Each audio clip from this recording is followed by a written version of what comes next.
বান্দা আল্লাহর সাক্ষাৎ চায় না, ওই বান্দার সাক্ষাৎ অমানকারী লিকা আল্লাহ। যে বান্দা তার আল্লাহর সাক্ষাৎ চায় না, আল্লাহ ওই বান্দার সাক্ষাৎ পছন্দ করে না। জানে ওই বান্দা পাপী বান্দা, আমি মারা গেলেই তো আমার কবরে আযাব হবে, কবরের শাস্তি হবে। কবরের আযাব বড় ভয়ানক আযাব, কবরের আযাব বড় কঠিন এক শাস্তি।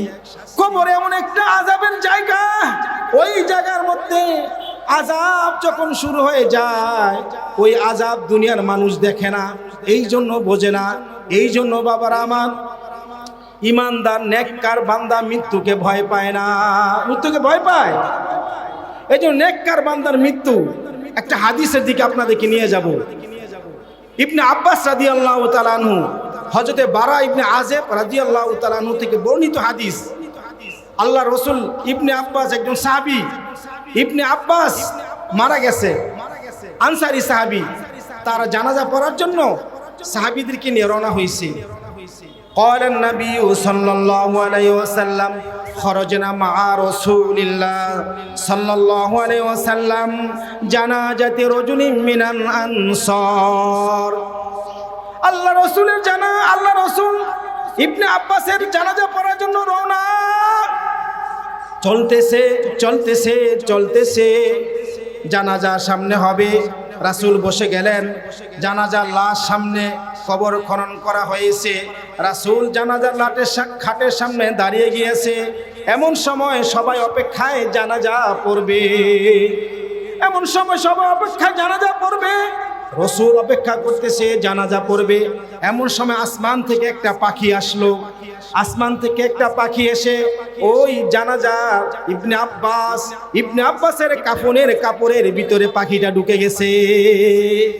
কাপড়ের ভিতরে পাখিটা ঢুকে গেছে। সবাই অপেক্ষা, পাখি তো বের হয় না, বের হয় না, বের হয় না।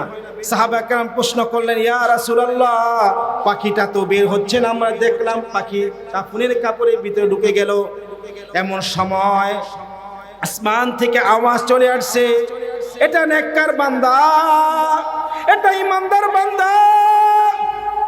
আওয়াজ, ইয়া আইয়াতুহান নাফসুল মুতমাইন্না, ইয়া আইয়াতুহান নাফসুল মুতমাইন্না ইরজিই ইলা রাব্বিকি রাদিয়াতাম মারদিয়া ফাদখুলি ফি ইবাদি ওয়াদখুলি জান্নাতি। এই আওয়াজ কোরআনের আয়াত। উপস্থিত বাসীরা, জানাজা পড়নে ওনারা, এটা সাধারণ কোনো বান্দা না, এটা নেককার বান্দা ইবনে আব্বাস। সে পবিত্র আত্মাকে বলতেছে, হে প্রশান্ত হৃদয়ওয়ালা জানাজার খাটের মানুষ, তোমার উপর আল্লাহ খুশি, তোমার রূহটা আল্লাহ তাআলা ইল্লিনে নিয়ে গেছে। সুবহানাল্লাহ। তোমার উপর আল্লাহ রাজি, তোমার জন্য জান্নাতের 8টা দরজা খোলা হয়ে গেছে। সুবহানাল্লাহ। রূহে হুসনে মুস্তাফা, রূহে হুসনে মুস্তাফা হে এক বহরে বেকরার, उसकी साहिल तक कोई शीरी बया पहुँचा नहीं। तकबीर, नारे तकबीर। পিসা হুজুরের আগমন, পিসা হুজুরের আগমন। নারে তাকবীর। আলহামদুলিল্লাহ। মুহতারাম হাজিরিন, ফতুল্লাহ থানা মুজাহিদ কমিটি ও এনায়েতনগর ইউনিয়নের 6 নং ওয়ার্ডের যৌথ উদ্যোগে আয়োজিত ওয়াজ মাহফিল ও হালকায় জিকিরে, এত সুন্দর মাহফিলে আল্লাহ পাক আমাদেরকে বসার তৌফিক দান করেছেন। সকলে পড়ে আলহামদুলিল্লাহ। যারা সামনে আছেন, আপনাদের দুটো হাত জোর করে বলি, আপনারা আমার দিকে তাকায় থাকেন। এখানে যারা আছেন আমরা কেউ জানি না যে কালকে আমরা এই দুনিয়াতে থাকতে পারবো কিনা। 1 মিনিট পরও আমাদের জানা নাই আমরা বেঁচে থাকবো না মরে যাব। এই জন্য আমি কোরআন থেকে যে আয়াতটা পড়েছি, সূরা জুমার 8 নম্বর আয়াত পড়েছি, আপনাদের পায়ে ধরে বলি একটু মেহেরবানি করে অল্প সময় মনোযোগ সহকারে শুনবেন। আল্লাহ তাআলা বলেন, কুল ইন্নাল মাউতাল্লাযী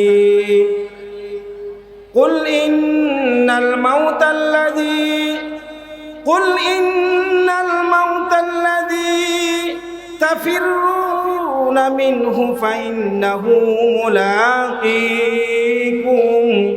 সুম্মা তুরাদ্দুনা ইলা আলিমিল গায়বি ওয়াশ-শাহাদাতি ফায়ুনাব্বিউকুম বিমা কুনতুম তা'মালুন। আল্লাহ তাআলা বলেন, হে নবী, আপনি আমার বান্দাদেরকে জানিয়ে দেন, নিশ্চয়ই মৃত্যু এমন একটা জিনিস, মৃত্যু যেই মৃত্যু থেকে মানুষ পলায়ন করে থাকতে পারবে না। যেখানেই যাবে তাকে মৃত্যুবরণ করতে হবে, বলেন ঠিক কিনা। ফাইন্নাহু মুলাকীকুম, বুড়া হোক, জওয়ান হোক, ছোট হোক, বড় হোক, রাজা বাদশা, ধনী হোক, গরিব হোক, অবশ্যই মৃত্যুর সাথে মোলাকাত হবে। মৃত্যুর সাথে মোলাকাত করা ছাড়া কোনো উপায় নাই, আছে? এই জন্য আল্লাহ পাক বলেন সূরা বাকারার 182 নম্বর আয়াতে, ওয়াত্তাকু ইয়াওমান তুরজাউনা ফীহি ইলাল্লাহ, واتقوا يوما ترجعون فيه إلى الله ثم توفى كل نفس ما كسبت وهم لا يظلمون। আল্লাহ তাআলা বলেন সূরা বাকারার 182 নম্বর আয়াতে, হো বান্দারা, তোমরা স্মরণ করো ওই দিনকে, যেই দিন তোমাদেরকে সকলকে আল্লাহর সামনে দাঁড়াইতে হবে। ওই দিনের কথা তোমরা স্মরণ করো, যেই দিন তোমাদের সব জীবনের প্রত্যেকটা ছোট আর বড় আমলের হিসাব আল্লাহ তাআলার কাছে দিতে হবে। ওই দিনের কথা স্মরণ করার কথা কে বলেছেন? আল্লাহ। আমাদের মালিককে, আরো জোরে, আমাদের মালিককে। মালিকের নাম বললে মালিক খুশি না বেজার? দুনিয়ার চেয়ারম্যানের প্রশংসা করলে চেয়ারম্যান খুশি হয়, কিন্তু দুনিয়ার বাদশার বাদশাহ আমার আপনার মালিক আল্লাহ খুশি হবে কিনা বলেন? এই জন্য জোরে বলেন, আমার মালিককে। ওই কিয়ামতের দিন আপনাকে আমাকে আল্লাহর সামনে দাঁড়াইতে হবে কিনা? এই জন্য ভালো আর মন্দ, ছোট আর বড় প্রত্যেকটা কাজের হিসাব বাবা আপনাকে আমাকে আল্লাহর সামনে দাঁড়াই দিতে হবে। এই জন্য বাবারা আমার, ওই দিনকে স্মরণ করতে হবে, যেই দিন আমাকে আপনাকে আল্লাহর সামনে দাঁড়ায় জীবনের সকল আমলের হিসাব দিতে হবে, ঠিক কিনা? এই জন্য বাবারা আমার, আমি এবং আপনি দুনিয়াতে এসেছি একমাত্র আল্লাহর গোলামি করার জন্য, ঠিক কিনা বলেন? কার গোলামি করার জন্য বলেন? আরো জোরে বলেন, কার গোলামি করার জন্য? এই জন্য আল্লাহ কোরআনে জানিয়ে দিয়েছেন, ওয়ামা খালাকাতুল জিন্না ওয়াল ইনসা ইল্লা লিয়াবুদুন। সূরা জারিয়ার 56 নম্বর আয়াত আল্লাহ বলেছেন, আমি জিন এবং মানুষকে আমি আমার ইবাদত করার জন্য বানিয়েছি। জিন এবং মানুষকে কার ইবাদত করার জন্য বানিয়েছেন বলেন? কে? আল্লাহর ইবাদত করার জন্য। আল্লাহ তাআলা কোরআনে জানিয়ে দিয়েছেন, সূরা বনি ইসরাঈলের আয়াতে আল্লাহ বলেছেন, ওয়াকাদা রাব্বুকা আল্লা তা'বুদু ইল্লা ইয়া। আল্লাহ জানিয়ে দিয়েছেন, ও আমার বান্দারা, তোমরা একমাত্র আমি আমার ইবাদত করো। কার ইবাদত? কার ইবাদত? আল্লাহর ইবাদত, যেহেতু আল্লাহর ইবাদত করতে হবে দুনিয়াতে, আমার আয়াত হচ্ছে আমাদেরকে দুনিয়া ছেড়ে চলে যেতে হবে। এই জন্য চলে যাওয়ার আগে ইবাদত ঠিক মতো করা দরকার, আছে কিনা? ও ভাই আমার আপনার ইবাদত ঠিক, সব ঠিক, আমল যার ভালো তার সব ভালো, ঠিক কিনা? এই জন্য বাবার আমার, আল্লাহ যে কোরআনের যে আয়াত আমি প্রথমে পড়েছি, আল্লাহ বলেছেন ফাইন্নাহুম মুলাকিকুম, মৃত্যু আমাদের সাথে সাক্ষাৎ করবে এবং সমস্ত ভালো মন্দের হিসাব আমাদেরকে আল্লাহর সামনে দাঁড়াইতে হবে এবং ভালো মন্দের কাজের পরিণাম, যাজা আর পুরস্কার আল্লাহ আমাদেরকে দিবেন। আল্লাহ আমাদেরকে দিবেন ভালো কাজের, মন্দ কাজের পুরস্কার আমাকে দিবেন, শাস্তি অথবা পুরস্কার দিবেন আল্লাহ তাআলা। এই জন্য ভাইরা আমার মরণটা যেন ভালো হয়, কি বলেন? আমার মরণটা যেন ভালো হয়। এই জন্য ভাইয়েরা আমার, অনেক মানুষ আছে যখন মৃত্যুর সময় হয়, ওই বান্দাটা, আল্লাহ রাসূল বলেছেন, আল্লাহর পাকের রাসূল বলেছেন হাদিসে পাকের মধ্যে, তিরমিজি শরীফের হাদিসে বলেছেন ইদা আরাদাল্লাহু বিআবদিন খায়রা ইস্তামালাহু। আল্লাহর রাসূল বলেছেন, আমার আপনার রাসূল বলেছেন, যখন কোনো বান্দার আল্লাহ তাআলা কল্যাণ চান, ভালাই চান, তখন আল্লাহ ওই বান্দাকে আমল করার সুযোগ দেয়, নামাজ পড়ার সুযোগ দেয়, তাহাজ্জুদ পড়ার সুযোগ দেয়, দান সদকা করার সুযোগ দেয়, ওয়াজ শোনার সুযোগ দেয়। যখন আল্লাহ কোনো বান্দার মঙ্গল চান, আল্লাহ রাসূলকে সাহাবাগণ প্রশ্ন করেন আমল কোন ধরনের, ও কাইফা ইস্তামিলুহু ইয়া রাসূলুল্লাহ, কি কি আমল করার সুযোগ? আল্লাহ রাসূল বলেছেন ইউয়াফিকুহু লিআমালিন সালিহ, ওই বান্দাটা যখন নেককার বান্দা হবে, মৃত্যুর আগে সে বুঝতে পারবে আমি আর বাঁচব না। যেই বান্দাটা ভালো বান্দা, নেককার বান্দা, ওই বান্দাটা যখন মরণের সময় হয়ে যায়, ওই বান্দাটা দুনিয়ার ভালো লাগে না, ওই বান্দাটা দুনিয়ার কোনো কিছুর মধ্যে স্বাদ লাগে না, কারো সাথে কথা বলে না, কারো সাথে সে হাসে না, মানুষের সাথে বেশি মিশে না। ওই মানুষ বান্দারা চুপচাপ থাকে, মসজিদে যায়, নামাজে যায়, গভীর রাতে নিরিবিলি আল্লাহর সামনে দাঁড়ায় খালি কান্দে আর বলে জ্বলন্ত নদী হে মেরে দিল মে আরাব, জ্বলন্ত মেরে জ্বলন্ত दी है मेरे दिल में आराम, जलन की दवा पिला दे खुदाया, जलूंगा जलूंगा एक सर जहां को, जलूंगा जलूंगा एक सर जहां को, जमी को जमा को मुकी को मका को, जमी को जमा को मुकी को मका को। নেককার বান্দার মৃত্যুর সময় যখন হয়ে যায়, ওই বান্দাটা শুধু কাঁদে, কি করে? কান্না করে, আর মসজিদে বেশি থাকে, আর আল্লাহর কাছে খালি কান্দে, কি বলে? আল্লাহ আমি একজন পাপী বান্দা, আমার জীবনে অনেক গুনাহ, ও মালিক ইচ্ছায় অনিচ্ছায় গোপনে প্রকাশ্যে অনেক গুনাহ করেছি মাওলা,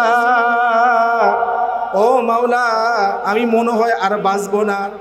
আল্লাহ তোমার নাম গফফার, তোমার নাম গফফার, গুনাहों में सारी उम्र गुजारी, गुनाहों में सारी उम्र गुजारी, गुनाहों में सारी उम्र गुजारी, ऐ मेरे मौला ऐ मेरे बारी। নেককার বান্দা মৃত্যুর সময় হয়, আল্লাহর ভালোবাসা তার দিলের ভিতরে, দিলের বিষয়ে বেশি আরো বাড়তে থাকে। আল্লাহর প্রেম আর ভালোবাসার কারণে সে বেশি বেশি ইবাদত করে, বেশি বেশি নামাজ পড়ে, বেশি বেশি জিকির করে, সকালে সন্ধ্যা রাত্রে দিনে ঘুমাইতে হাঁটতে চলতে ফিরতে খালি মাওলায়ে পাকের জিকির করে। ওই বান্দার দিলের ভিতরে আল্লাহর মহব্বত, আল্লাহর ভালোবাসা, তার কলবের ভিতরে আল্লাহর প্রেম। এই জন্য ওই বান্দাটা আল্লাহকে বেশি স্মরণ করে। ও ভাই আমার, আল্লাহ রাসূল সাল্লাল্লাহু আলাইহি ওয়াসাল্লাম বলেন, একজন নেককার বান্দা যখন মৃত্যুর সময় হয়, একজন নেককার বান্দা যখন মৃত্যুর সময় হয়, ওই বান্দাটা মৃত্যুকে আশা করে, কিন্তু বদকার বান্দা কিন্তু মৃত্যুকে আশা করে না।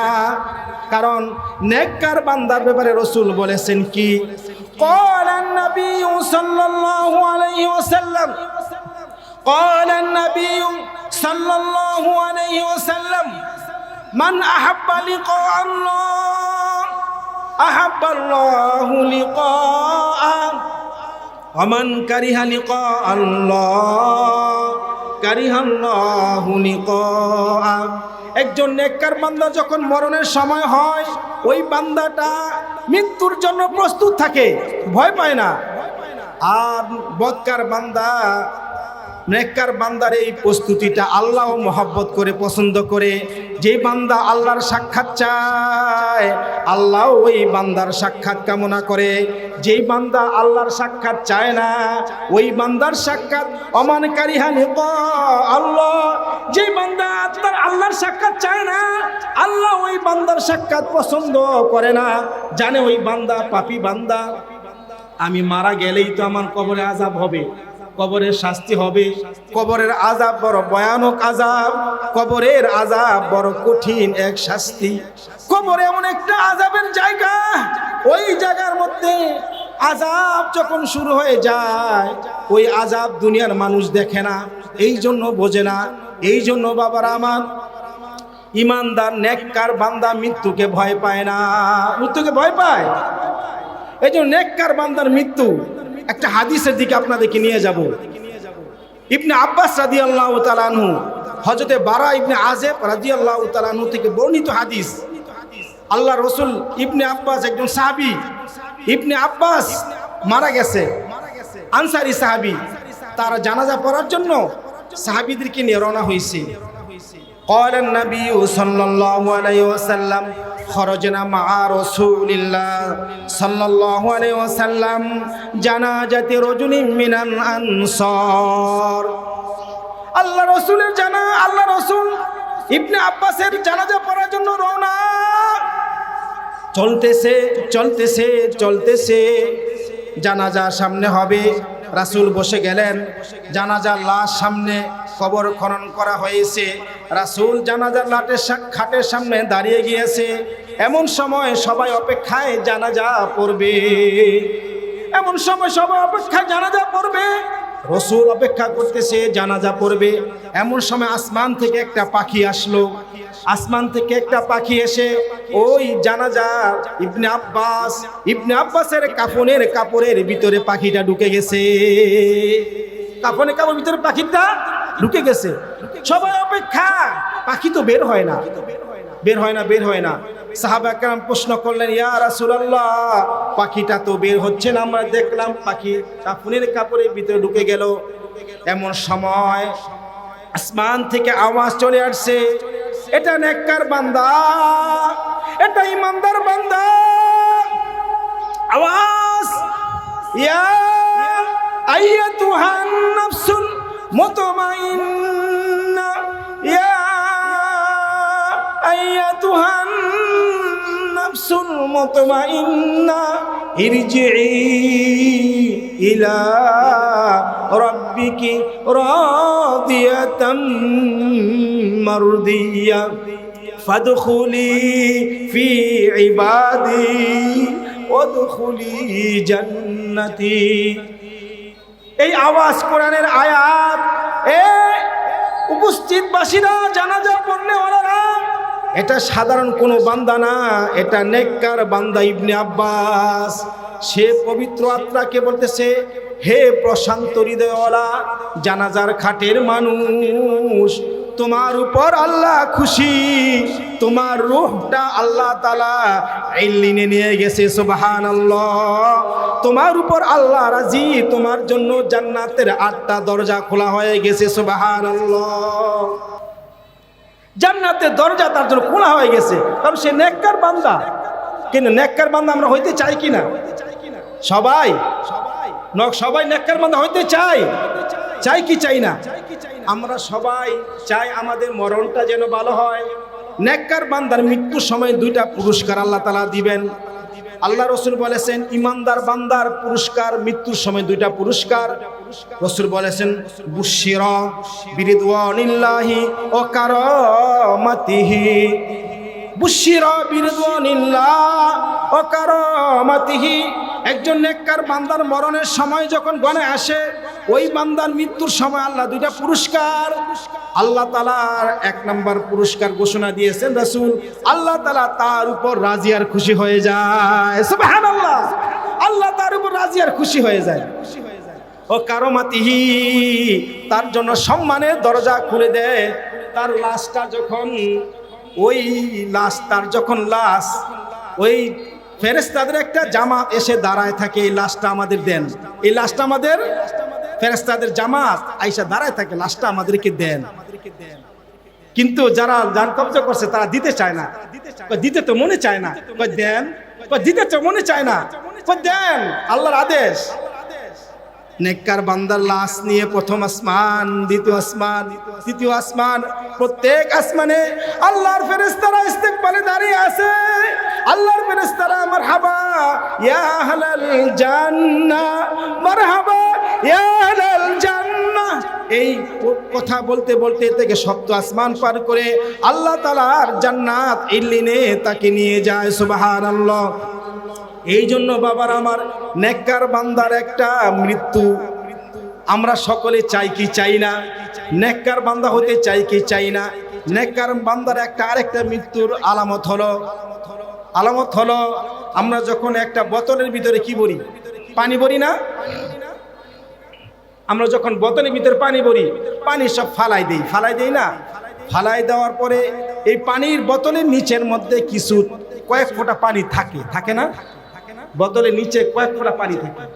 একজন ইমানদার বান্দা যখন তার মৃত্যুর সময় হয়, মৃত্যুর যন্ত্রণা যখন শুরু হয়, একজন নেককার বান্দার মৃত্যুর যখন যন্ত্রণা শুরু হয়, একটা বোতলের ভিতরে সব পানি ফালাই দেওয়ার পরে ওই বোতলের নিচে একবারে তলে কয়েক ফোঁটা পানি থাকে।